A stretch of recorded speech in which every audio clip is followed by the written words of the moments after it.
Ok, perfecto. Ya. Muy Mientras bien, tanto, señores, buenas tardes. Sí, voy a adelante. preguntar. Ujú. En esta ocasión nos va a acompañar el doctor Luisa Zamora de los Godos Urcía con el tema lo que sería regresión logística 2 y regresión logística simple y múltiple.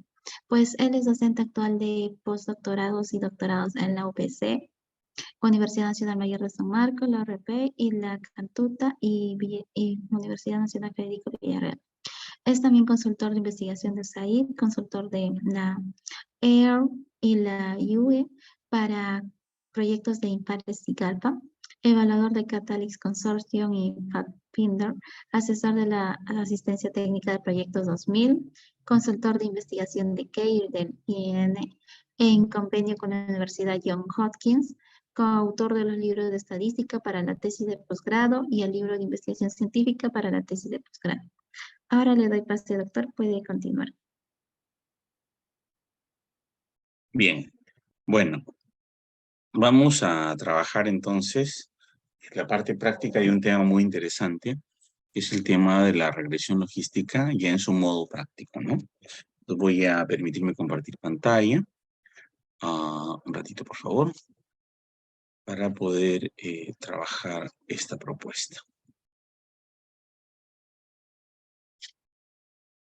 Bien, perfecto.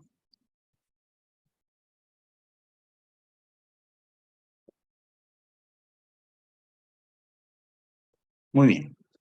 El tema de la regresión logística básicamente es un tema muy amplio. Es un tema sumamente interesante eh, eh, que nosotros trabajamos con la finalidad de poder determinar una relación de variables de la siguiente manera. Miren, cuando nosotros hablamos de una regresión logística, siempre nos pensamos o nos ponemos a pensar que la variable dependiente es cualitativa. Cuando tenemos una variable dependiente cualitativa, entonces automáticamente la prueba es la regresión logística. Repito, si la variable dependiente es de naturaleza cualitativa, estamos hablando de una prueba de regresión logística. Si la variable dependiente es dicotómica, o sea, solo tiene dos alternativas, estamos de una regresión logística simple, o también se le llama una regresión logística binaria. Y si la variable cualitativa dependiente es dicotómica, es regresión logística simple. Si la variable cualitativa dependiente tiene varias alternativas, o sea, es politómica, que podría ser ordinal o podría ser nominal politómica, estaríamos hablando entonces de una regresión logística múltiple, asumiendo siempre que las variables independientes van a asumir ciertos valores. Esos valores son numéricos. Algunos autores como Cochrane y Mendenhall refieren que la regresión logística debe hacerse con variables cuantitativas independientes y cualitativa dependiente.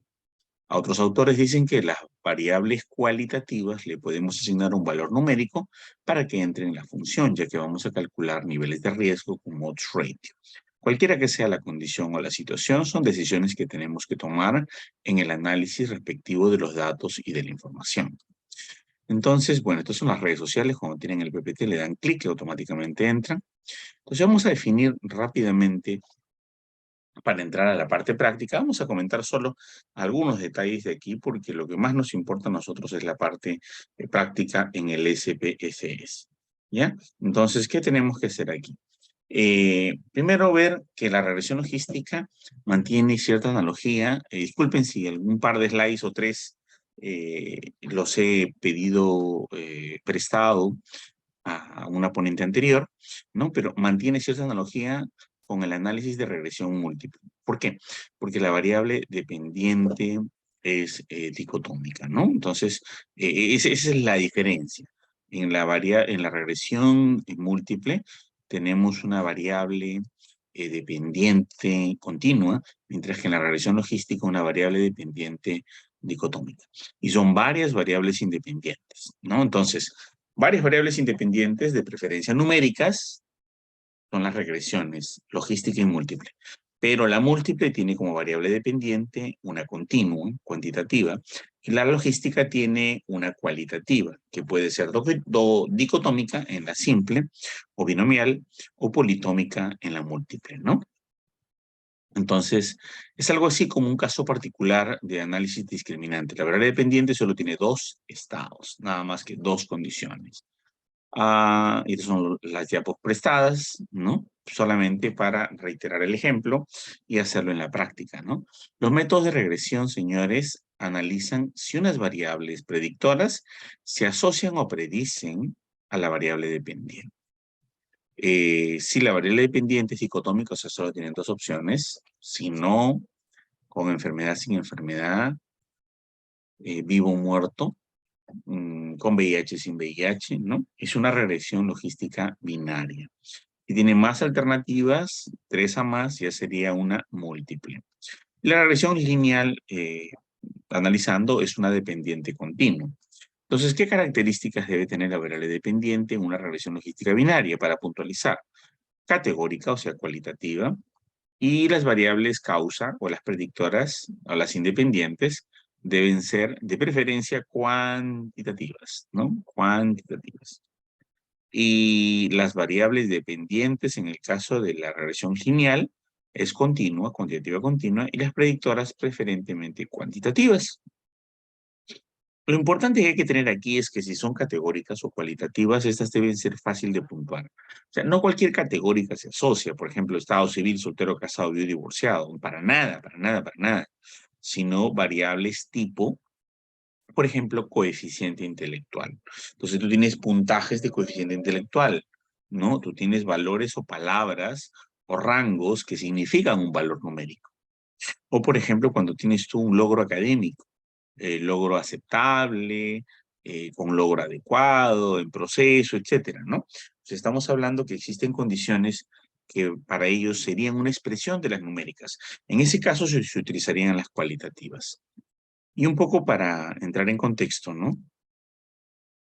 La binaria permite evaluar una serie de variables independientes o predictoras, ¿no? Que de preferencia son cuantitativas, pero puede haber algunas cualitativas, ¿no? Y predicen si están asociadas a una variable dependiente categórica, ¿no? Se curó, no se curó, vivo, muerto, enfermo, sano, etcétera, ¿no? Y las variables predictoras, obviamente, nosotros revisamos las investigaciones y cogemos los antecedentes, ¿no? Y listo. ¿Qué valores vamos a tener acá, no? Vamos a tener, pues, un valor de odds ratio y un intervalo de confianza. Un odds ratio es una razón de momio o razón de Barlow de ventajas. En la razón de momio y la razón de Barlow de ventajas, nosotros tenemos que tener en claro que hay una predicción. Por ejemplo, si nosotros tenemos un odds ratio de 9 entre fumar y cáncer, eso significa que 9 personas, ¿no?, que fuman tienen cáncer versus una persona que no fuma y tiene cáncer. El odds ratio es muy importante contemplarlo. Entonces, en un trabajo de tipo regresión logística, la interpretación es muy similar, sino que variaría la situación. Por ejemplo, a medida que se incrementa, ¿no?, el consumo de licor, ¿no?, directamente proporcional, se incrementa en 8, en un odds ratio de 8, la posibilidad de cirrosis hepática. Entonces, tiene una connotación con movimiento cuantitativo o numérico.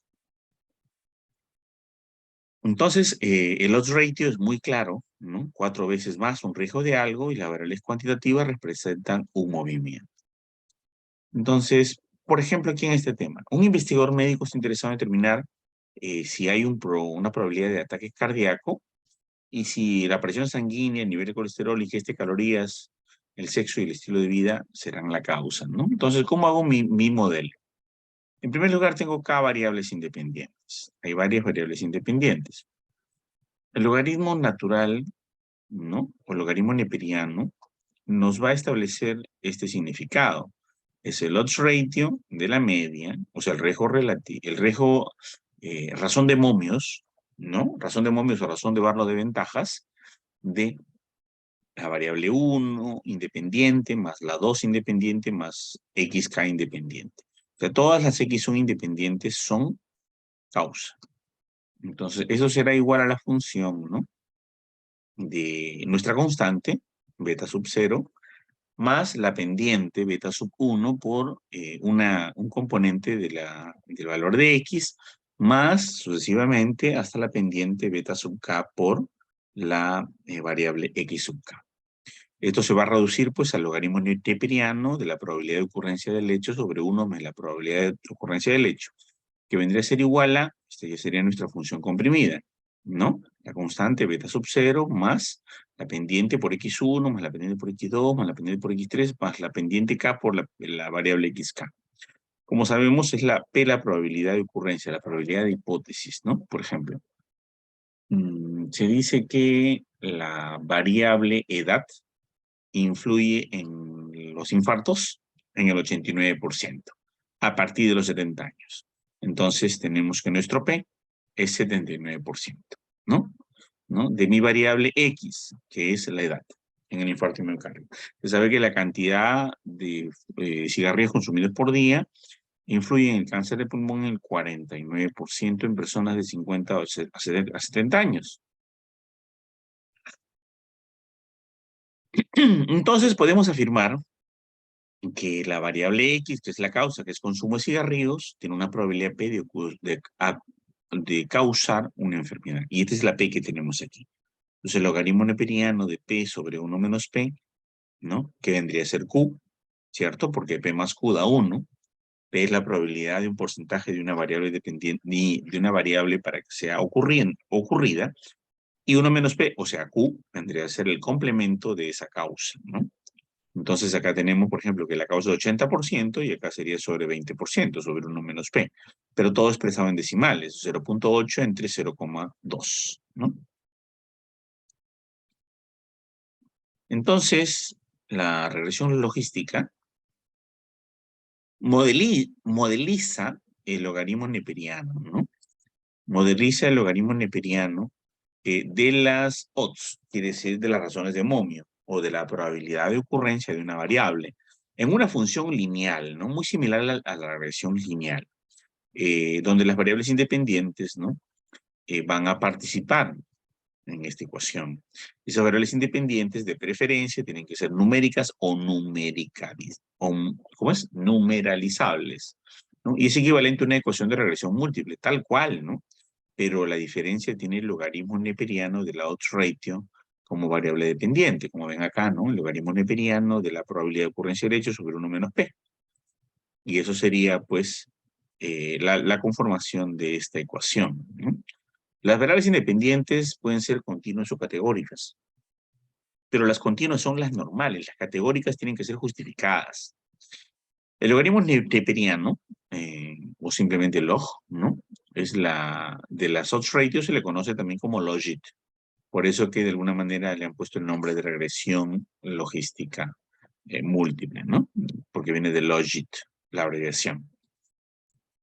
Entonces, la regresión logística, por ejemplo, en los casos particulares donde hay una sola variable independiente, o sea, donde solo tenemos, por ejemplo, cantidad de horas de ejercicio que se relacionan con el infarto de miocardio, sino con infarto sin infarto, y horas de ejercicio al día, por ejemplo, es una sola, ¿no? Ya no mido la cantidad de ejercicio, los ingresos económicos, la cantidad de calorías consumidas, las horas de descanso viendo televisión, las horas, digamos, de caminatas por día. Unas van a ser directamente proporcional, otras serían inversamente proporcional. Sino aquí estoy viendo una sola variable independiente. Entonces acá sería el logaritmo neperiano solamente de la probabilidad de la ocurrencia, ¿no? O sea, P, 0,8, por ejemplo, con el ejemplo que estamos diciendo, 80% de probabilidades de una variable X que influye en Y, en un estudio previo, en una investigación anterior, sobre 1 menos P, sobre 1 menos 0,8, ¿no? Porque eso se pasa a decimales, eso sería entre 0,2, 0,8 entre 0,2 por beta sub 0, que es la constante, más la pendiente beta sub 1 por la variable única x sub 1. Si nosotros hacemos el despeje, como saben ustedes, trabajar logaritmos, tenemos que la probabilidad de ocurrencia de una variable sería igual a 1 sobre 1 más exponencial de menos esta función de aquí, ¿no? La beta sub 0, que es la constante, más la pendiente sub 1 por la variable x sub 1, ¿no? Pero la exponencial negativa, ¿no? Y esta es la probabilidad de éxito, ¿no? Si se vota o no se vota, si se tiene o no la enfermedad, si se enferma o no se enferma, si se tiene o no el cáncer. Entonces, si ustedes se dan cuenta aquí, ¿no? Acá tenemos una función logística. No es una función lineal. No es una función lineal que más o menos tendría... A ver, quiero ver si acá tengo para dibujar. Acá creo que tengo para dibujar. No lo encuentro, no lo encuentro, no lo encuentro. Un ratito, por favor. Me parece que...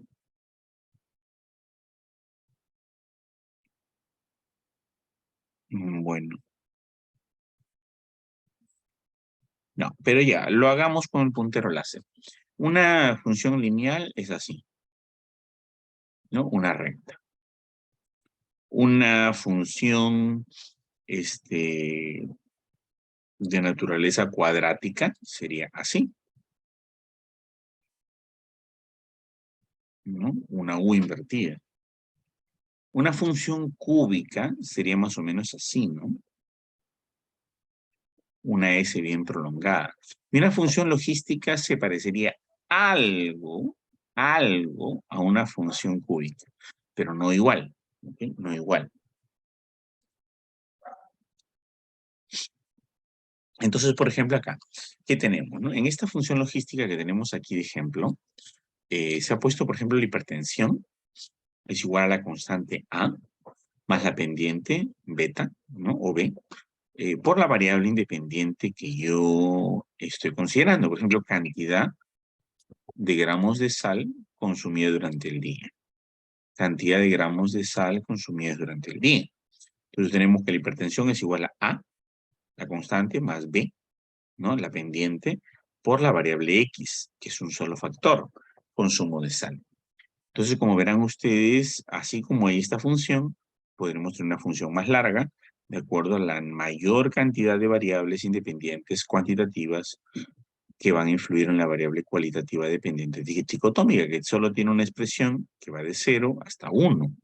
Por eso que esto se parece a una cúbica, pero en una cúbica crece infinitamente. Acá en una logística solo tiene el alcance de 0 a 1, porque sus únicas dos oportunidades en una dicotómica, ¿no? Podría ser solamente el no y el sí. La inexistencia o la existencia. Y esta región de acá por debajo del 0,5 es la inexistencia, ¿ok? De la variable dependiente. Que acá la existencia de la dimensión que yo quiero encontrar de la variable dependiente. Por ejemplo, acá es si tiene cáncer. Acá si no tiene cáncer. Acá si tiene cirrosis.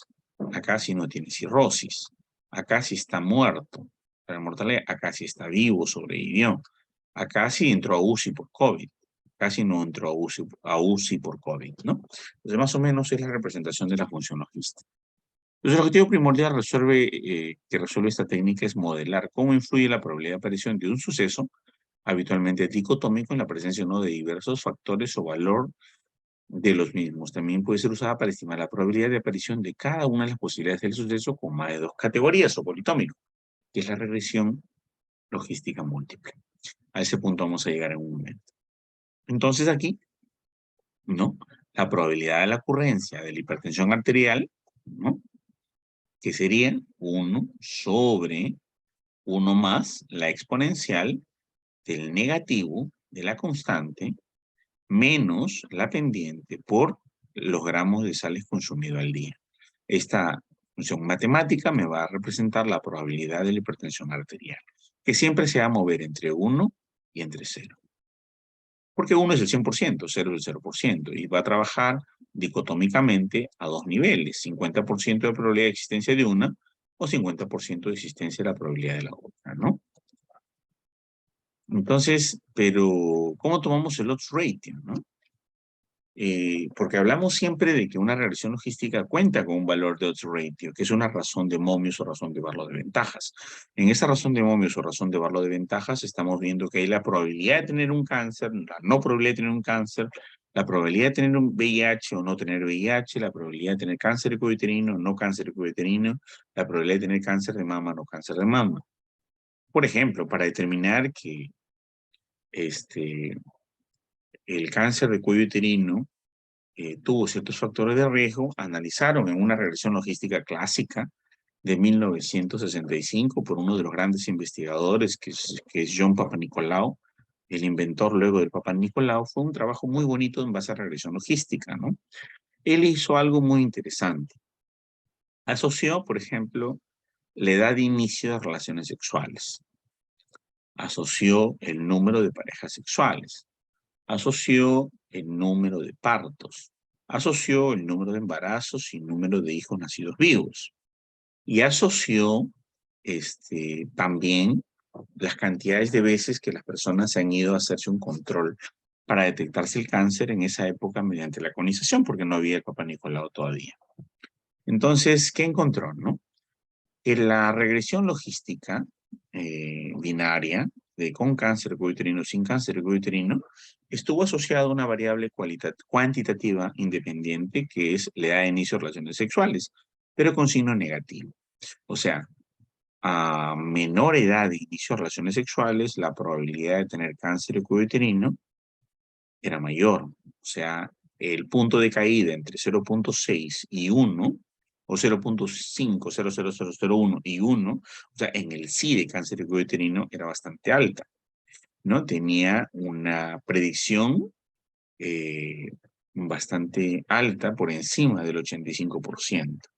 El número de parejas sexuales implicaba una función que expresaba una causalidad del 65%. La cantidad de partos, y sobre todo si los partos se incrementaban a partir del cuarto para arriba, tenían una función de causalidad independiente, o sea, likelihood ratio, línea por línea, separado por separado, de un 40 y tantos por ciento, 42 o 43 si no me equivoco. Y así con esta regresión logística pudo determinar diversos factores múltiples asociados a el cáncer de cuello uterino. Cuando se juntaron todas las variables, se establecía un modelo de regresión logística. En ese sentido, el modelo de mujer multípara, mujer con más de 4 hijos, y subiendo, mujeres de inicio de relaciones sexuales muy tempranas, que se movían cuantitativamente hacia atrás, todos estos factores pasaban del 98% de predicción del cáncer de cuello uterino. Entonces, ¿qué se tomó a partir de los años 60 como decisión a partir de esto, ¿no? Que se retrasara el inicio de relaciones sexuales hasta que por lo menos el endometrio en su epitelio de transición a nivel de la endocervix y el exocervix esté completamente maduro, y eso implicaba 17 años de edad, ¿no?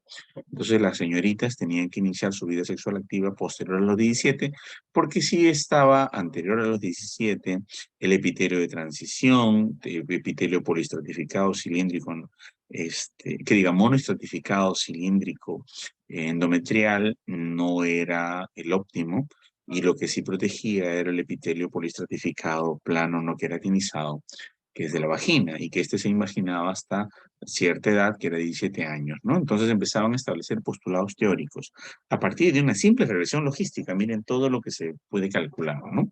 Entonces, y luego se detectaba también que la multiparidad hacía que esté más expuesta el endocervix en la mujer madura, y por lo tanto la contaminación con el papiloma que se pueda dar.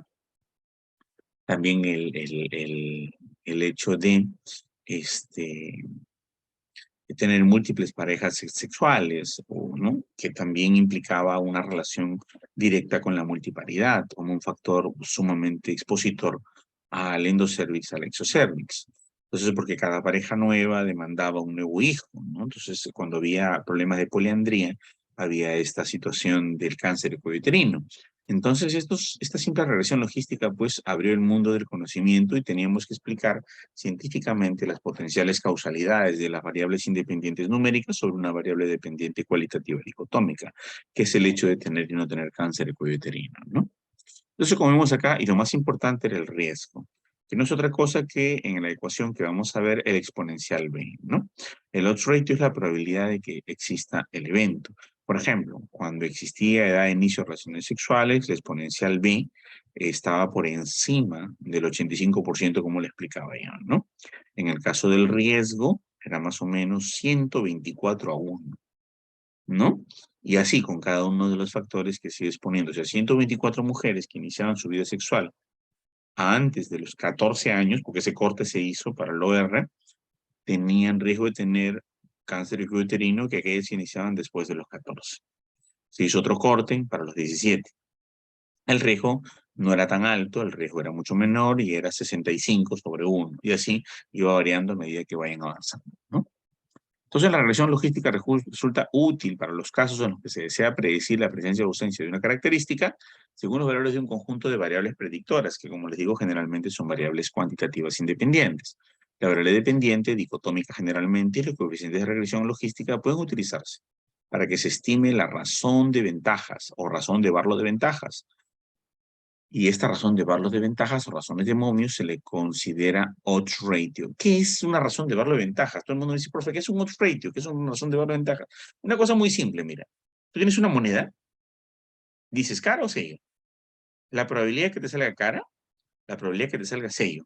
Eso se le llama odds, ¿no? Entonces, cuando la gente jugaba los juegos de azar en los años 40, decían, dame tu odds, cara, dame tu odds, sello, dame tu odds, cara, dame tu odds, sello, ¿no?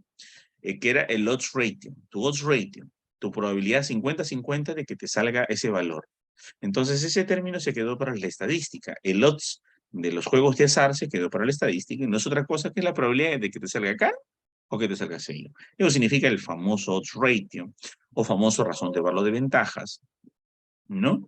O razones de momios, ¿no? Los mexicanos mucho hablan de momios. ¿Por qué momio vas? ¿Gana o pierde México? Gana México. Pierde México, ¿no? Eso es por momios. Y luego hacen otra apuesta, dicen, ya, cuando hablan ya, ¿y qué probabilidad vas? ¿Un gol, 2 goles, 3 goles, 4 goles? Entonces das el momio, gana o pierde, y luego los goles, ¿no? Entonces todo esto que viene de los juegos de azar, que está en base a las matemáticas, se aplicó a las probabilidades, ¿no? Entonces, ¿qué es un odds, no?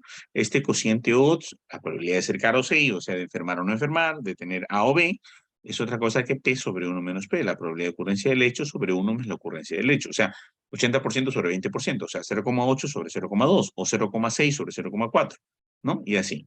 Porque P más 1 menos P da 1, ¿cierto?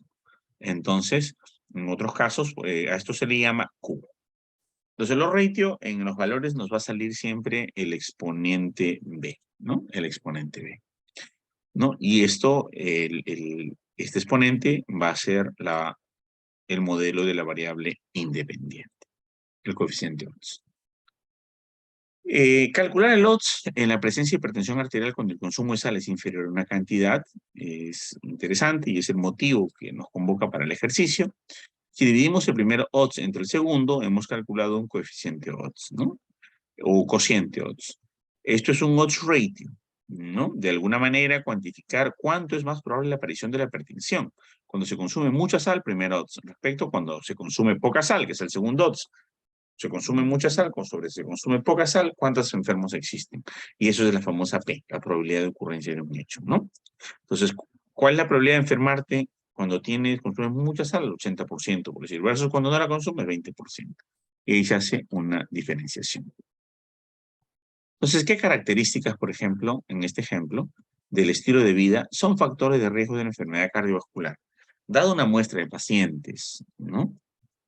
A los que se mide una situación de fumador, por ejemplo, ¿no? Dieta, ejercicio, consumo de alcohol, estado de enfermedad cardiovascular, se puede construir un modelo utilizando 4 variables de estilo de vida para predecir la presencia o ausencia de enfermedad cardiovascular en una muestra de pacientes. Veamos el ejemplo, ¿no?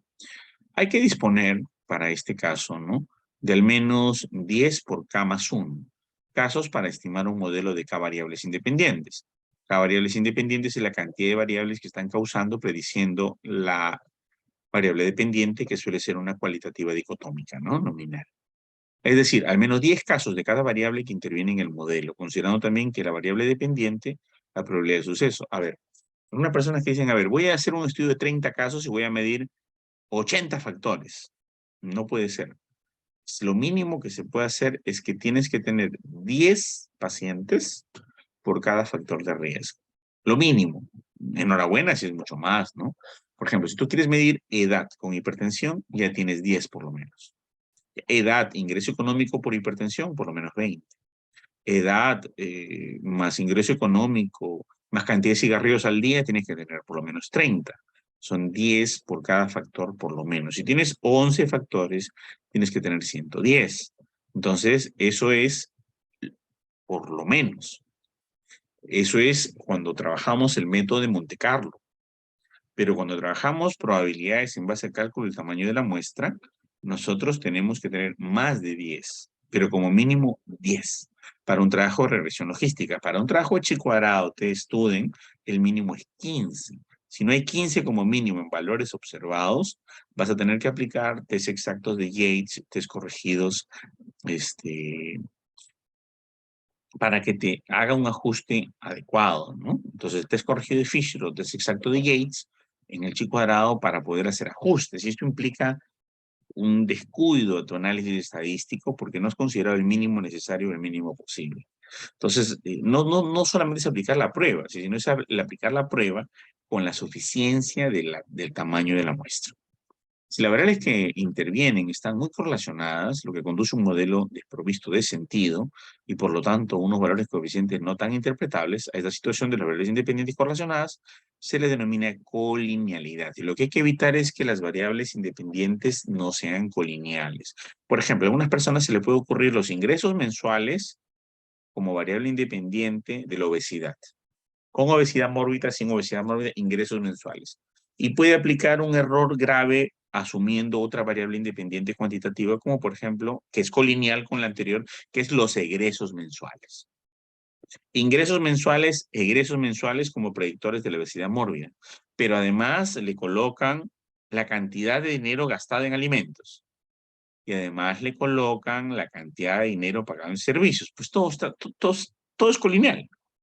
No están midiendo variables diferentes, están midiendo variables colineales. Hay que tener mucho cuidado con estas correlaciones que hay entre las variables que prácticamente tienen una correlación por encima del 90%, porque serían lo mismo, porque de acuerdo a lo que ganas es lo que gastas, de acuerdo a lo que gastas está invirtiendo en los ingresos de tu vivienda, ¿no? En todas estas circunstancias, ¿no?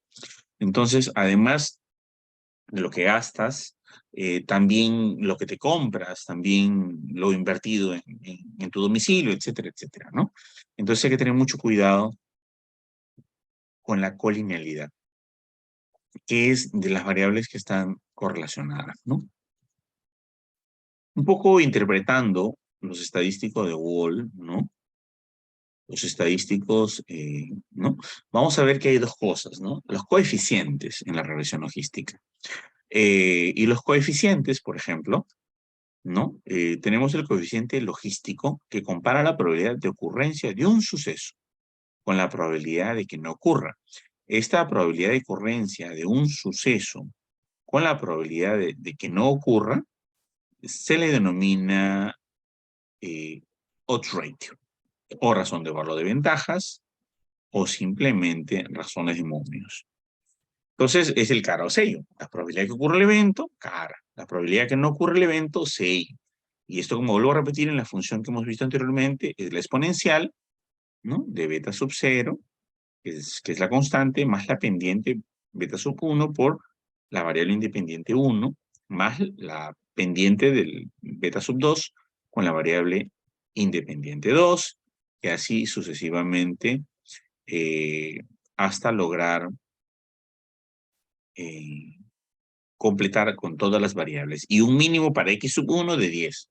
Un mínimo para x sub 2 de 20 ya. Más 10 anterior 20. Un mínimo para x sub 3 ya con 30, ¿no? Y así sucesivamente hasta lograr la suficiencia muestral. A mí me da mucha risa que el otro día corregí un trabajo que tenía 13 casos y aplicó regresión logística con 6 variables independientes. 6 como mínimo son 60, no puede ser con 13 casos, ¿no? No me dice que estoy trabajando con mi población, es que no es tu población, las poblaciones se diseñan Las poblaciones no existen. No, es que estoy trabajando en un servicio de emergencias. Es que eso no interesa.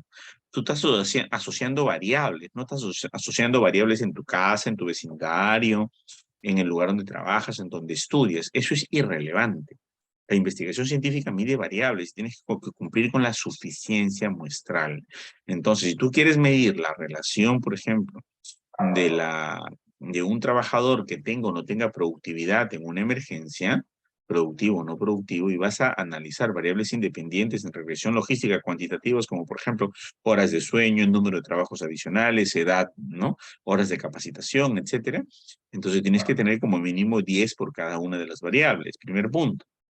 Y segundo punto, que tienes que tener una suficiencia muestral de lo que te diga el tamaño de la muestra con los cálculos adecuados de las fórmulas de Mendeleev. Acuérdense que hay 79 fórmulas para el cálculo de la muestra. No hay una, no hay dos. Son 79 fórmulas para el cálculo de la muestra, según los 79 diseños generales de la investigación científica, que pueden subdividirse en más diseños, pero son 79 fórmulas en general, ¿no? Que nacen a raíz de 4 fórmulas básicas para el cálculo de la muestra y una fórmula de ajuste de acuerdo al tamaño muestral, pero el ajuste del tamaño muestral tiene que ser justificado, necesario y suficiente. Porque, por ejemplo, yo necesito 1 centímetro cúbico para sacarle sangre a una persona de 2 metros de altura, 1 centímetro cúbico para sacarle sangre a una persona de 1,50 m y 1 centímetro cúbico de sangre para sacarle sangre a un niño recién nacido de 40 centímetros de 3 kilos con prematuridad. Sigue siendo 1 centímetro. Entonces yo no puedo decir mi población es pequeña, lo siento, estoy trabajando con toda mi población y tengo un ratoncito chiquito con medio centímetro cúbico de sangre. Pero la sangre que le saques tiene que completar 1, no te basta medio, porque la centrífuga, los aparatos, los sensores, las reacciones químicas son con 1 centímetro, no son con menos. Entonces, simplemente el trabajo no es viable. Primero es el tamaño de la muestra, hay que cumplirlo.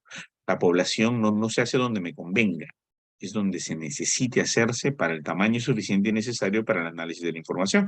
Por eso que todo cálculo de la muestra no depende del tamaño de la población. Repito, rompan el mito.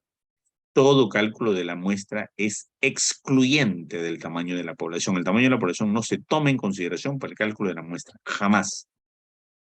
El tamaño de la muestra es lo mínimo necesario para predecir la relación entre variables. Y acá, con la regresión logística, es mínimo 10 por cada variable independiente factor. Entonces vamos a tener un estadístico llamado el estadístico de Waltz, ¿no? Que es la prueba principal de la regresión logística, que es el que va a medir la relación de las variables cuantitativas independientes con la cualitativa dependiente dicotómica. Y tiene una hipótesis, ¿no? La hipótesis nula dice, ¿no? Que la pendiente 1 es igual a 0.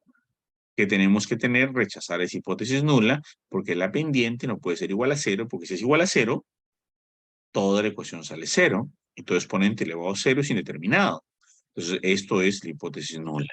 La información que se perdería al eliminar X, ¿no? En el siguiente caso no sería significativa, es nuestra hipótesis nula del estadístico de Waltz. ¿Y cuál es la puntuación eficiente del riesgo atribuible, ¿no? Que la hipótesis nula es igual, ¿no? Al coeficiente igual a 0. La información que aportaría la nueva variable no sería significativa. Es esto lo que tenemos que rechazar según las pruebas estadísticas para poder entrar en razón y permitir mi hipótesis alternativa o mi hipótesis de investigación, ¿no? Para eso, como ya se les explicó en una clase teórica anterior, ¿no? Se va a trabajar 2 tipos de pruebas, el R cuadrado de Nagelkerk y el R cuadrado de Cox-Snell, ¿no? Para eso se va a trabajar una prueba de bondad de ajuste. Esta prueba de bondad de ajuste no es la de Bonferroni clásica, ni la prueba de bondad de ajuste convencional para tablas de mortalidad y Kaplan-Meier, sino es la regresión de Cox, ¿no? O Cox-Snell, como quieran llamarlo.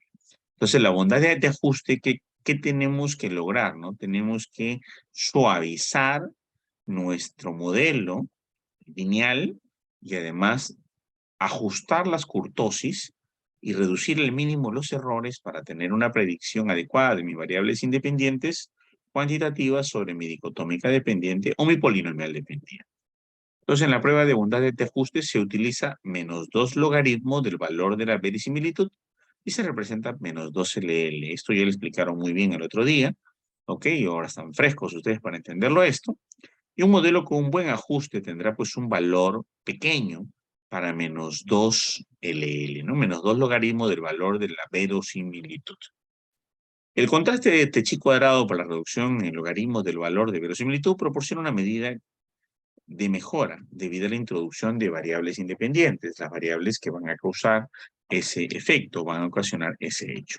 Para eso, pues, tenemos que el R cuadrado de Cox-Snell es similar al R cuadrado de la regresión lineal. Con muy pocos decimales de variación, es muy próximo. Y el R cuadrado de Nagle-Kerr lo que hace es una corrección a lo anterior utilizando la prueba de chi cuadrado, ¿no? Entonces, nosotros usamos ambos, el R cuadrado de Cox-Snell y el R cuadrado de Nagle-Kerr, ¿no? Para poder hacer un ajuste adecuado en la regresión, ¿no? Entonces, por ejemplo, aquí, ¿no? En este modelo de regresión logística, entre cáncer de vejiga y consumo de café, por ejemplo, se eligen 50 pacientes, ¿no? Con cáncer y 50 sin él, y se definen 3 variables, ¿no? Con cáncer, sin cáncer, café, ¿no? Sin consumo, con consumo, medio rural urbano, y acá tenemos una tabla de contingencia donde tenemos con cáncer, con café, sin café, urbano y no urbano, y estos datos se pueden trabajar para una regresión lineal dicotómica, porque acá tenemos con cáncer, sin cáncer, que vendrían a ser los efectos, ¿no? Si nosotros aplicamos en el SPSS la prueba de Hosmer, Lameshow, que también han hablado el día de ayer, ¿no? Vamos a comparar los valores observados y los valores esperados. ¿Qué es un valor observado? Es el valor que nosotros encontramos en la tabla de contingencia. Los valores observados son estos que encontramos aquí. Sin embargo, los valores esperados son aquellos valores que deberían estar allí. Si nosotros tenemos acá una muestra de 25 en cada total, ¿no? 25 en cada total. Si vemos aquí en la parte superior, los que tienen cáncer son 33 más 2, 35 más 15, 50. Y los que no tienen cáncer también son 30, 50. Entonces el total son 50. Los valores esperados serían una proporción de los 50 para cada uno. 12.5, 12.5, 12.5, 12.5. Valores esperados, 12.5, 12.5, 12.5, 12.5. Valores encontrados u observados son 32, 1, 15, 10, 15, 2, 15, 10. Entonces el valor observado es lo que encontramos, el valor esperado es la división equitativa de mi valor total en la cantidad de casillas necesarias para encontrar los valores óptimos esperados que se debería encontrar si es que nuestra población es uniforme, es normal, tiene una campana de Gauss razonable y además es distribuida equitativamente y homogéneamente como los criterios de inclusión, exclusión y eliminación permiten en una investigación, ¿no? Entonces, ¿qué pasa aquí, no? Si los valores observados y los esperados, ¿no? Por lo tanto, la significancia debe ser mayor de 0,05. No se puede rechazar la hipótesis nula, debido a que hay diferencia significativa entre los valores observados que predice el modelo. Por lo tanto, el modelo tiene un buen ajuste. Aquí es todo lo contrario. Cuando ustedes tienen la prueba de Hosmer-Lamar-Show, ¿no? Lo que tienen que encontrar es una significancia alta. No tienen que encontrar una significancia baja. Tienen que encontrar una significancia baja, menor de 0,001, menor de 0,001 o menor de 0,05, como le explicaba ayer en la ponencia la doctora. Entonces ahí es cuando tenemos una relación de variables independientes con la variable dependiente en la predicción de la función de causalidad en mi variable dicotómica. Pero en el modelo tiene que salir este valor. Entonces, vamos a dar una mirada, un ejemplo, ¿cómo sería en SPSS, no? ¿Cómo sería aquí en el SPSS, no? En el siguiente ejemplo, vean, vamos a comprobar si existe una asociación entre la sepsis, la neumonía, sexo y edad, que son las variables independientes. Sepsis, neumonía, sexo. A ver, sepsis, neumonía, sexo y edad, variables independientes. Aquí este estudio está considerando las variables cualitativas nominales dicotómicas como sexo como independiente, neumonía como leve, moderada y severa también independiente. Yo consideraría más cuantitativa solamente para la pureza del trabajo, pero bueno, es válido siempre y cuando hagas una buena abundante de ajuste.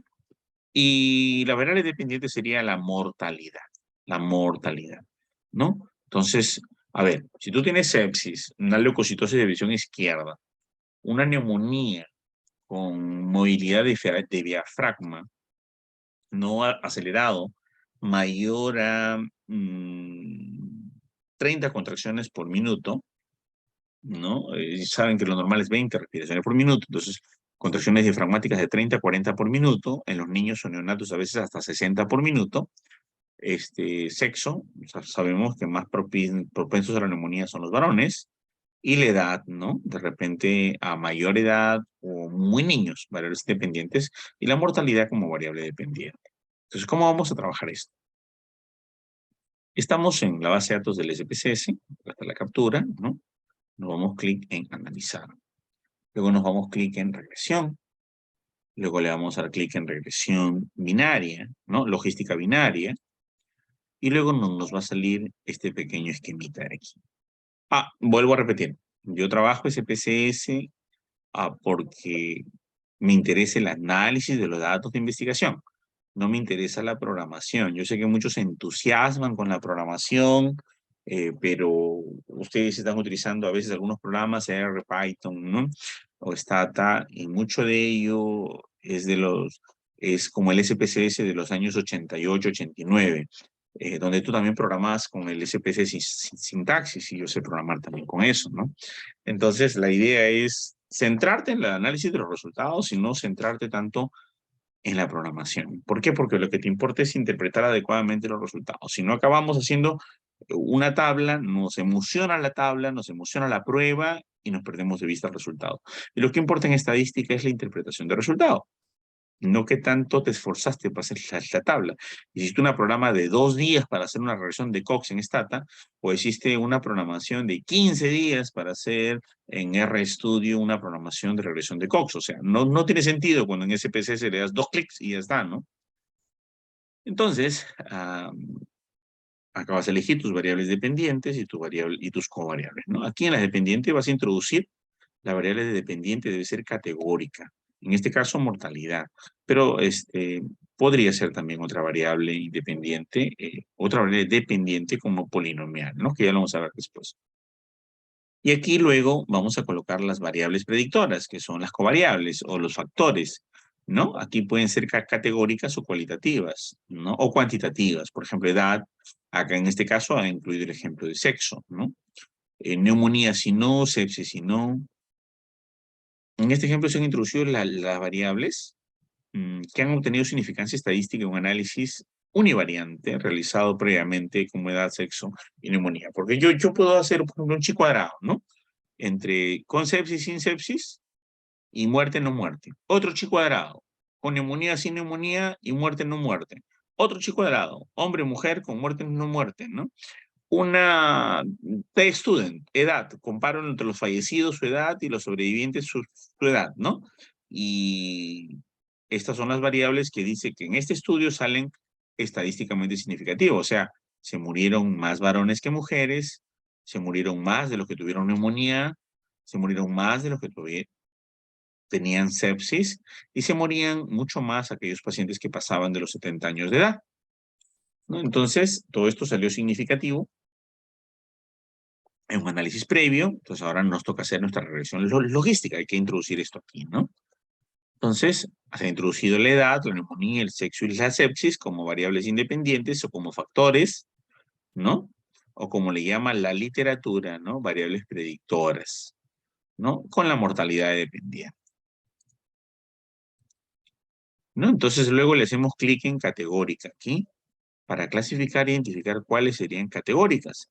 Entonces la edad la dejamos fuera y le aclaramos a la regresión logística que la neumonía, el sexo y la sepsis son variables de naturaleza categórica, ya sea cualitativa nominal o cualitativa ordinal, pero tenemos que explicarle a la regresión que es una variable categórica. Si no, pues te va a hacer un cálculo inadecuado. Especificar qué variables son categóricas, en ese caso neumonía, sexo y sepsis, y luego damos clic en continuar, ¿no? Una vez que ya tenemos el modelo listo en la regresión logística, le damos clic donde dice Options o opciones, ¿no? Y vamos a marcar intervalo de confianza para el exponencial beta, ¿ok? Al 95%. Vamos a incluir la constante del modelo también, ¿no? Muy bien, y luego de esto, pues, Vamos a darle clic en continuar, señalar el intervalo de confianza para el exponencial beta, ¿no? Y luego continuar. Ya está. Tenemos acá nuestra tabla, ¿no? Y luego vamos a ver dónde dice introducir. En introducir aquí el método es para seleccionar a las variables, ¿no? Introducir, el investigador decide qué variables se introducen al modelo. Yo prefiero dejarlo sin modificarlo acá, en métodos automáticos, ¿no? Adelante o atrás, el programa introduce las variables y elimina aquellas sin significancia estadística. Automáticamente, ¿no? Ya desde acá. Luego hacemos clic en aceptar. Y nos saldría, pues, esto que nosotros estamos viendo, ¿no? Por ejemplo, ahí está.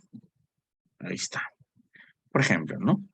La prueba de ómnibus de ser significativa menor de 0,05, la prueba es una buena predicción del modelo. Acá tenemos, quiere decir que 22.2% de la variable dependiente, en este caso la mortalidad, es explicada por las variables incluidas en el modelo, ¿no? Si ustedes se dan cuenta, ¿cuál es el R cuadrado? El R cuadrado es el que equivale al 100%. Cuando vemos nosotros el R cuadrado, ¿no? El R cuadrado no es otra cosa que esto que está aquí, 0,222 multiplicado por 100. R cuadrado de Cox-Snell, que es nuestro R cuadrado de nuestra regresión logística de Cox-Snell, es el que va a ser empleado para nuestra precisión. Entonces, a esto lo multiplicamos por 100 y su interpretación es bien sencilla, ¿no? El 22.2% de la variable dependiente, en este caso la mortalidad, es explicada por las variables incluidas en el modelo. Quiere decir que todas las variables incluidas en el modelo. En este caso, como verán ustedes, la edad, la neumonía, el sexo y la sepsis, juntas solo influyen en el 22%. Nada más. Por separada, de repente influyen en otra magnitud y en otro porcentaje. ¿Qué nos dice entonces menos 2 logaritmos de la verosimilitud? Mide hasta qué punto el modelo se ajusta a los datos. Hasta qué punto el modelo se ajusta a los datos, ¿no? De esta medición recibe también el nombre de la desviación. Cuando más pequeño sea el valor, mejor será el ajuste, ¿no? El R cuadrado de Cox-Snell, como ya lo habíamos explicado, es el cociente de determinación generalizado y se usa para estimar la proporción de la varianza dependiente explicada por las variables predictoras independientes. El R cuadrado de Cox-Snell se basa en la comparación del logaritmo de verosimilitud, o LL, para el modelo respecto al logaritmo de verosimilitud, LL, y para un modelo de línea de base. Sus valores van siempre entre 0 y 1, ¿no? Por eso que acá está 0.22. En nuestro caso, 0.22, que indica el 22% de la variación de la variable dependiente, es explicada por las variables del modelo. ¿Y qué pasa con el R cuadrado de Nagelkerk, no? Es una versión corregida del R cuadrado de Cox-Snell, como ustedes vean aquí. Esto se corrige, se mejora, ¿no?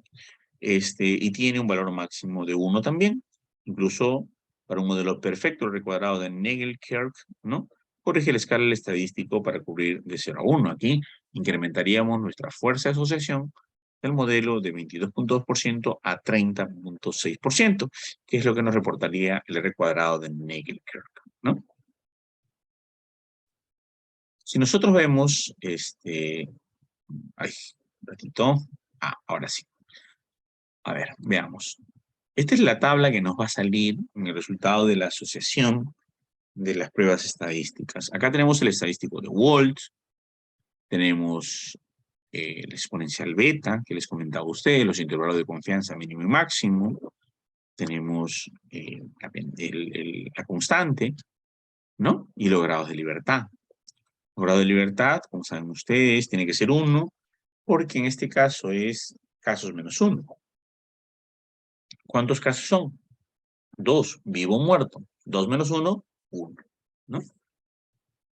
En esta tabla las variables predictoras con el parámetro B, que es el que está aquí, ¿no? Error estándar, que es el que está aquí. Significación estadística de la prueba de Wall, que es esta que está acá. Que es un estadístico que sigue una ley de chi cuadrado, o sea, es el chi cuadrado, en otras palabras, modificado mediante un grado de libertad, ¿no? ¿Por qué grado de libertad 1? Porque es, si no, el grado de libertad es siempre menos 1. Si no, 2 menos 1, 1, ¿no? Y la estimación del odds ratio, el odds ratio es la razón de momios, o la razón de barlos de ventajas, o la razón de predictividad, también le llaman algunos, el exponencial beta, con su respectivo intervalo de confianza, que viene de la proyección de aquí hasta aquí. Por ejemplo, a ver, el sexo. El sexo tiene, la edad tiene una relación de 1,045. O sea, quiere decir que 4,5% más, ¿no? De los casos de mayor edad influyen en el riesgo de muerte. El sexo, 0,973. De alguna manera, algún tipo de sexo, supongo que el femenino protege contra la mortalidad. La sepsis no influye en nada. Un nivel protector, mientras más sepsis hay, mejor es, porque a lo mejor la antibiótico-terapia se mejora. Pero la neumonía sí, tiene un riesgo de 5,3. Quiere decir que cada 5,3 pacientes con neumonía mueren versus uno sin neumonía que muere. Y la constante, que esto no se interpreta porque es un valor constante. La idea es que la constante salga pequeña, ¿no?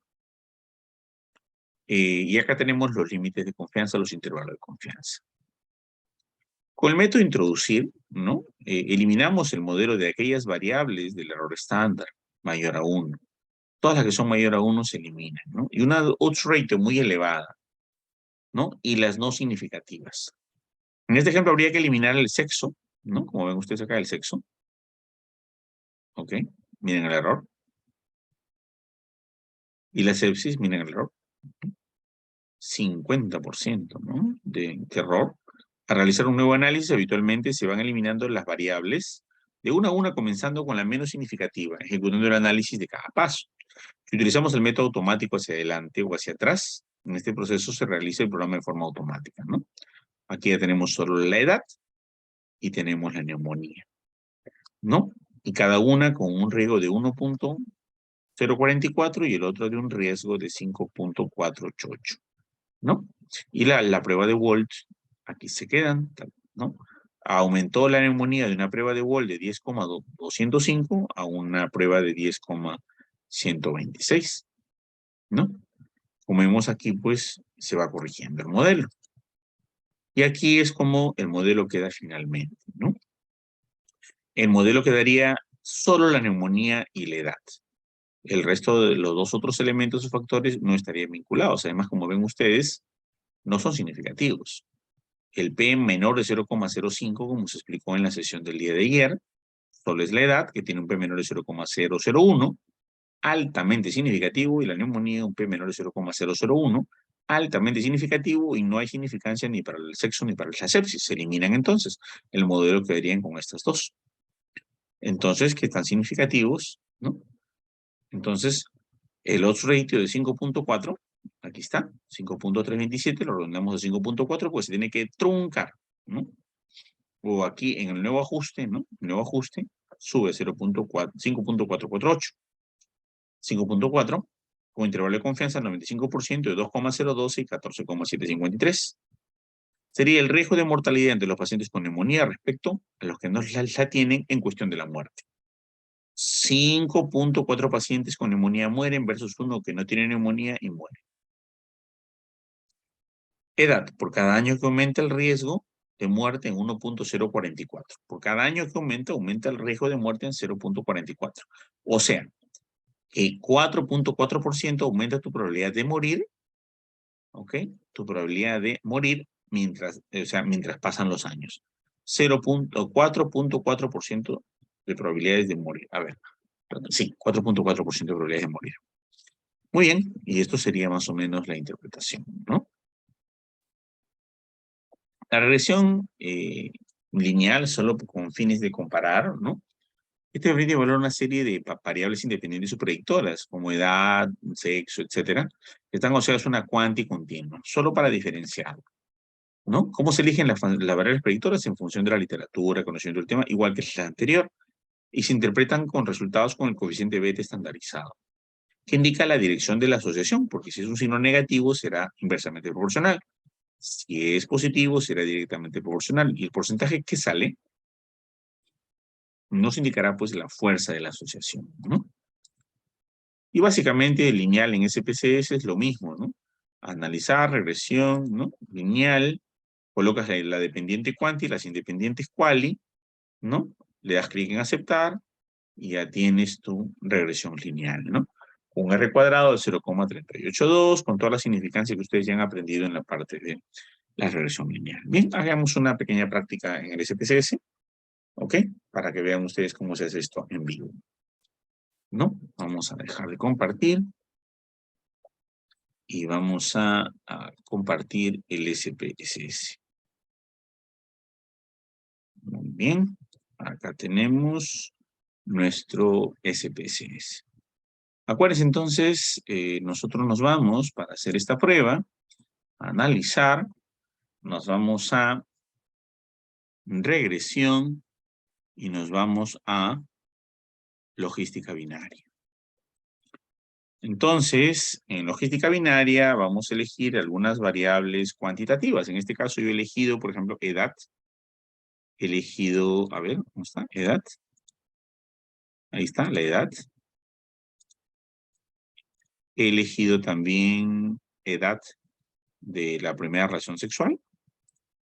Y he elegido la edad del primer embarazo. Con una variable dependiente cualitativa dicotómica que sería el número de hijos fue deseado. De estas, voy a agregarle una nominal también, a ver qué tal me sale. El estado civil. Ahí está, estado civil. Voy a categórica. Voy a decir, de todas estas, este es cuanti, este es cuanti, este es cuanti. El estado civil es una categoría. Aquí va a quedar como categórica y va a tener que especificarse, continuar. Y luego nos íbamos en opciones, ¿se acuerdan? Vamos a marcar coeficiente exponencial al 95%.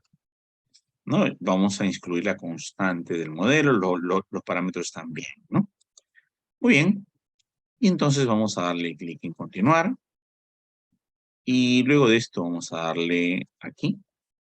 Vamos a darle hacia adelante condicional, adelante con Walt condicional. Lo voy a dejar tal cual, intro convencional, ¿no? Para que me dé el modelo y luego vamos a probar con hacia adelante condicional. Vamos a dar clic en aceptar. Y aquí vamos a tener nuestra interpretación, ¿no? Los datos incluidos en el análisis son 28. Casos perdidos son 4, total 32. Acá tenemos, como le explicaron el día de ayer ustedes muy bien y muy detalladamente, la codificación de la variable dependiente. Tenemos que no, el hijo no deseado, 0, el hijo deseado, 1. Y acá tenemos la codificación de los parámetros, ¿no? Que también han hecho una clase de parámetros, estimación de parámetros. Hay 5 solteras, 16 casadas, 6 convivientes y una divorciada, en el caso del estado civil, que es la variable categórica que tiene que ser analizada. Y que en cada una de las probabilidades que hemos visto, en las 3 corridas, es 1, 0, 1, 0. La otra 0, 1, 0, la otra 0, 0, 1, la otra 0, 0, 0.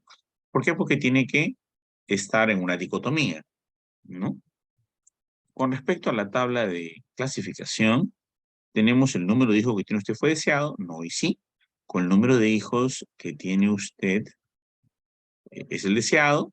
Esto es la relación entre los datos observados y la relación de los datos esperados. Como verán ustedes, hay coincidencia, no hay coincidencia entre los datos esperados y los datos observados. Y esto me va a permitir establecer dicha relación o dicha influencia. Las variables de la ecuación, como verán ustedes acá, tenemos una B, que es 3,296. El error estándar de 1,08. El estadístico de Wald del modelo nos sale 10,47 grados de libertad, ¿no? Nos sale 1, como saben, y la significancia menor de 0,001, con un nivel de riesgo de 27 de todo el modelo. El modelo nos da un riesgo de 27, como verán ustedes. Y luego en las variables que están en la ecuación tenemos edad, ¿no? Tenemos el estado civil con sus varias categorías, la edad de la primera relación sexual, la edad del primer embarazo, con su significancia de cada una de ellas, ¿no? Luego del método del bloque entrar o introducir, como ya les explicaron también el día de ayer, tenemos el primer paso, que nos da una significancia de 1,96 y el bloque de 1,96 es mayor de 0,05, es lo que se espera. ¿no? Como saben, tiene que ser mayor de 0,05 para esta circunstancia. Y acá tenemos los valores del logaritmo de verosimilitud, del R cuadrado de Cox-Snell y el R cuadrado de Nagelkerk. Todo el modelo nos implicaría que en el R cuadrado de Cox-Snell tenemos 26% de influencia del modelo de las variables independientes que hemos analizado sobre la variable dependiente que es el hijo deseado. 26,5% del modelo explica por completo el efecto de la variable deseo de ese hijo. Y en el R cuadrado de Nagelkerk nos da una expresión del 100%. Vamos a ver por qué. Si vemos acá también, bueno, acá tenemos una tabla de clasificación del Step 1, el paso 1, ¿no? Hay una narración de los valores esperados y también de los encontrados. Y bueno, finalmente esta es la tabla que queremos. Esta es la tabla que queremos nosotros para identificar, pues, el estadístico de Wald. Y acá nos pasa algo muy interesante, ¿no? Tenemos que la significancia estadística no nos sale en ninguno estadísticamente significativo. Y eso puede que les ocurra, ¿no? Que ninguna de las variables que ustedes pretendían o asumían que influenciaban en la variable dependiente, lo están haciendo. Entonces tenemos, miren, errores estándar muy grandes, un beta muy grande, una significancia muy grande también, debe ser menor de 0,001, entonces independientemente ninguna de las variables influye en la variable dependiente. Sin embargo, a nivel de modelo, sí hay una expresión del 26,5%. Entonces, esto es cómo se trabaja, señores, una regresión logística. Pero también hay otra opción. Vamos a la base de datos. En la base de datos vamos a analizar la regresión logística politómica. Entonces, a regresión, ¿no? Nos vamos a regresión logística binaria y acá multinomial, polinomial o politómica, ¿no? En este caso, la variable dependiente tiene que tener varias categorías o varias alternativas dependientes. Por ejemplo, a ver cuál de estas implicaría.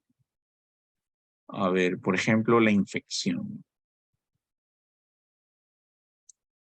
Ay, no. Tenemos muy pocos casos. Nos ha salido ese error porque tenemos 32 casos. Y tienen que tener por cada factor mínimo 10. Ajá.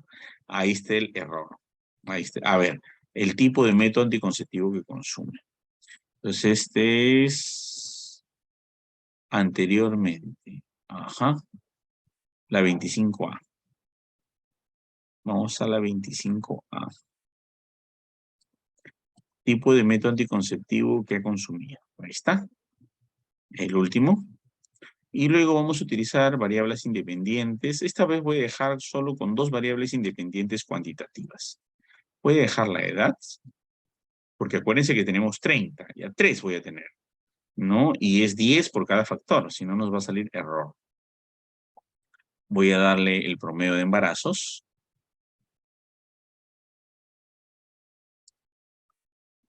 Aquí fue el primer embarazo. Y el número de hijos vivos. Ahí está, 3 factores nomás. Muy bien. Vamos a trabajar estadísticos. Una bunda de ajuste de Bonferroni. Y voy a continuar. Opciones, ¿no? Aquí está bien. Sí está muy bien toda la escala. Perfecto. Vamos a darle confirmar. Y ahora le vamos a dar clic en aceptar. Bueno, tenemos el problema del tamaño de la muestra, ¿no? Pero más o menos así se trabaja, ¿no? Por cada una de las dimensiones, píldora, inyectable, ¿no? Anticonceptivo, preservativo y las proporciones que están ocurriendo. Por cada edad, las proporciones de ocurrencia y así cada uno de ellos, ¿no? El modelo no sale significativo, el valor chico era 45,9, la logaritmo de verosimilitud 52, ¿no? Y nos vamos al acá tenemos los estadísticos por cada uno, ¿no? Las iteraciones por píldora. Por píldora a la de 23, a la de 24, a la de 25, a la de 26, a la de 27, a la de 28, a la de 29, y por cada una sus iteraciones con su nivel beta, con su nivel de significancia, su límite inferior, su límite inferior y su odds ratio. Miren, a la edad de 23 años el riesgo de la píldora es una barbaridad, ¿no? O sea, las mujeres a la edad de 23 años casi todas consumen píldora. Tenemos un odds ratio de, wow, 100.401.429, ¿no? Y así, con respecto al inyectable, con respecto al preservativo, y esta es la asociación que vamos a tener de cada una de las dimensiones. Obviamente, si fueran acá variables ordinales, fuera más sencillo de trabajar, más sencillo de manejar, o dicotómicas, ¿no? Pero básicamente esta es un poco la referencia. Vamos a ver, a trabajar con respecto a variables dicotómicas, ¿no? O politómicas. Vamos a eliminar todas estas y vamos a colocar, por ejemplo, ordinales. Por ejemplo, gran instrucción. Por ejemplo, estado civil. Y, por ejemplo, procedencia. Si se dan cuenta ustedes, el manejo es mucho más fácil, ¿no? Para la píldora, para el inyectable, para el preservativo, porque las categorías son menores, ¿no? ¿No? Acá tenemos las categorías por cada uno. Grado de instrucción, el nivel 3, grado de instrucción, el nivel 5, grado de instrucción, el nivel 6, ¿no? Estado civil, la categoría 2, la categoría 1, y va sacando sus límites y sus niveles de riesgo aquí con su significancia y su estadístico de Walt. Tenemos una muestra muy pequeña, lamentablemente. Hubiéramos tenido una muestra más grande para este caso de la politómica, ¿no? Pero en el caso de la dicotómica sí nos salió bastante bien. Bien, señores. Gracias entonces. Si estoy a la expectativa, si existe alguna pregunta para poder corroborar o afirmar, me dicen, por favor. Los espero. Gracias.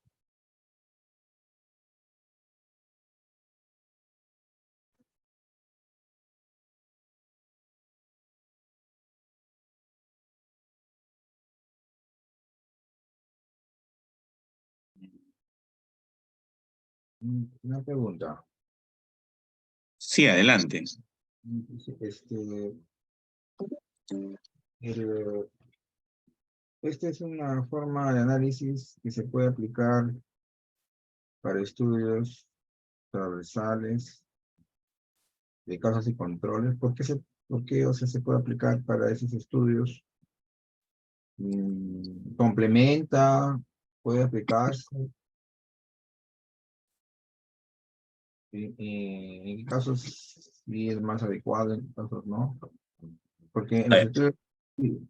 A ver. sí, básicamente tenemos que tener un hecho ocurrido. En un casos y controles no se le podría llamar propiamente dicho, porque un casos y controles tenemos expuesto, no expuesto, caso no caso, ¿no? El caso no caso está en el presente y es un trabajo aplicado, explicativo, retrospectivo, comparativo, longitudinal, retrospectivo. Porque tenemos el caso de la enfermedad y la no enfermedad en el presente, la muerte o no la muerte en el presente, para determinar la presencia o la frecuencia de una variable dicotómica en el pasado. En este caso, el chi cuadrado acompañado del odds ratio, la razón de Mumio, son los que establecen la predicción en un modelo de casos y controles.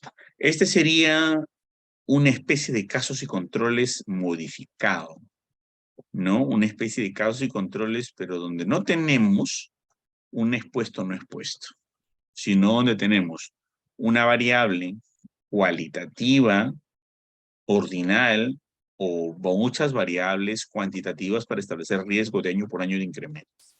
Definitivamente es un estudio retrospectivo con casos y controles de enfermedad, pero el diseño y el modelo no es exactamente el mismo.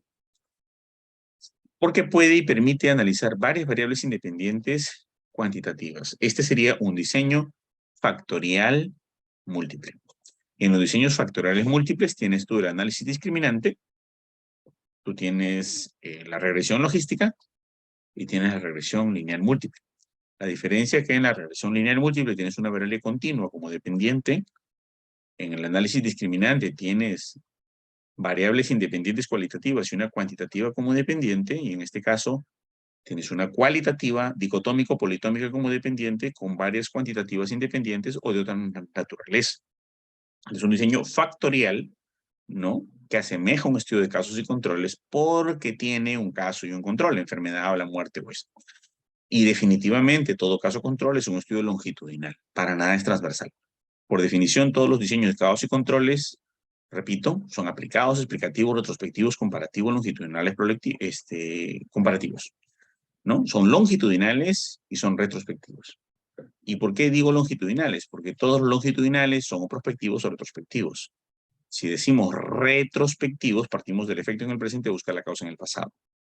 En este caso, partes del efecto en el presente a buscar la causa en el pasado, pero la causa en el pasado es una variable que se expresa numéricamente. O se expresan varias variables que influyen en eso. Entonces, un diseño factorial múltiple, cuyo efecto es dicotómico, porque eso se llama regresión logística, ¿no? Básicamente usa parte del modelo de casos y controles con chi cuadrado, con parte del modelo de regresión lineal con factorial múltiple numérica, ¿no? Entonces es una combinación, pero de ninguna manera es transversal. Todo esto es longitudinal porque todo trabajo retrospectivo o prospectivo son longitudinales. No pueden ser transversales porque transversales son, por ejemplo, a ver, el tipo de ropa que uso y el tipo de colonia que empleo, ¿no? El tipo de zapatillas que uso y el tipo de buzo que me pongo. Los buzos no causan las zapatillas no causan el buzo, ¿no? Entonces, en el modelo transversal coexisten, mas no son causa. En el modelo longitudinal hay una secuencia lógica de aparición de eventos, ¿no? En este caso, no hay coexistencia, hay una causalidad, hay un claro X, un claro Y, una clara causa y un claro efecto. Y la clara causa y el claro efecto siempre es longitudinal porque la causa está antes y el efecto está después. Algunos dicen, no, pero profe, es transversal porque yo lo mido en un solo momento. Eso no tiene nada que ver. Yo puedo contratar a una persona que siga a alguien por un año, o 2 años, o 10 años, si tengo presupuesto, y no tengo que preguntarle en un solo momento dos acontecimientos. Por falta de dinero, de recursos, y porque no planifique adecuadamente una investigación, yo mido 2 eventos del tiempo en un solo instante, pero medir en un solo instante solo indica que yo soy pobre económicamente y que no hice un diseño adecuado y pobre metodológicamente. Por eso hago un transversal. Pero los eventos ocurrieron en el presente y los eventos ocurrieron en el pasado. En el presente está la enfermedad, muerto o no muerto, y en el pasado está la sepsis. En el pasado está la edad que ha ido cambiando y ha ido aumentando el riesgo año por año. En el pasado está, como en el caso, la neumonía. Y estuvo así la neumonía o ha estado 1 hora, 2 horas antes de la muerte, está en el pasado. Está la causa en el pasado, el efecto está en el presente. Y por lo tanto, en esas situaciones son definitivamente longitudinales, no pueden ser transversales de ninguna manera, ¿no? Entonces, por eso que estos modelos son clásicos para determinar los diseños multivariantes, para determinar un riesgo, una enfermedad, un acontecimiento. Y se usa mucho ahora incluso para quiebre empresarial, para lo que es abandono escolar, ¿no? Estos modelos que inicialmente nacen en la medicina se usan en todas las áreas del conocimiento hoy en día. Bien, gracias. No sé si hay otra pregunta.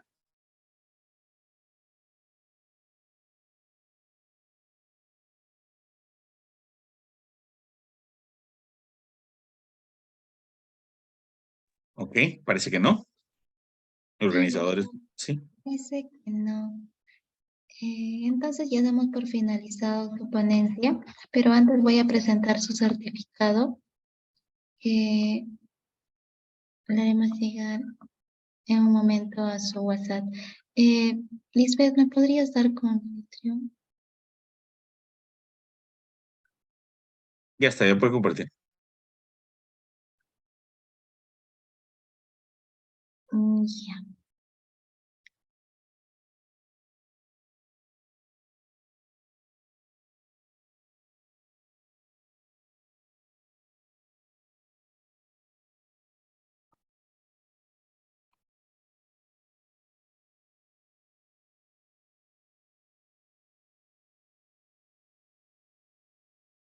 Ya. Aquí le presento su certificado que le haremos llegar en un momento por la ponencia de lo que sería regresión logística 2 y regresión logística simple y múltiple. Le damos las gracias por ayudarnos y contribuir con la investigación, que sería muy fundamental para muchos estudiantes, ¿no? Muchas gracias, doctor, y eso sería todo por hoy. Gracias a ustedes. Ha sido un gusto. Hasta luego. Hasta luego. Chicos, ya se pueden retirar.